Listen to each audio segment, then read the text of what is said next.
তুমি যে ইনফ্লুয়েন্সার লও এটা বুঝতে পারছি, কিন্তু এই সারাদিন ধরে যে এই করে করে যে রিলে খাইতেছ, ইয়াতে তোমার মাথার যে কি হয়েছে সেটা কি বুঝতে পারছো কি?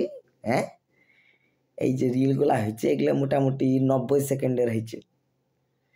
এই 90 সেকেন্ড 90 সেকেন্ড 90 সেকেন্ড দেখে দেখে তোমার মাথা এই 90 সেকেন্ড দেখার লেগে তৈরি হয়ে গেছে। এই চক্করে পড়ে তোমার বই পড়া হয়েছে না, কারণ বই তো আর 90 সেকেন্ডে পড়া যায় না রে ভাই।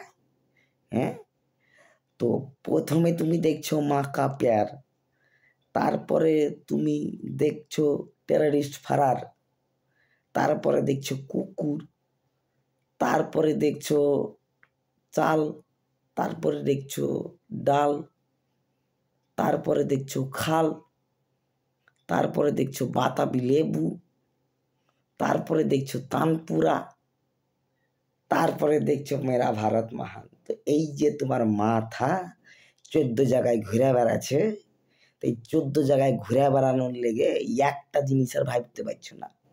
কোনো জিনিস ধীর স্থির করিয়া ভাবার তোমার কোনো ক্ষমতা নাই। আর মজার ব্যাপার হলো এটাও তুমি জানতে পারছো একটা 90 সেকেন্ডের রিল দেখে। ঠিক আছে, ঠিক আছে, ঠিক আছে।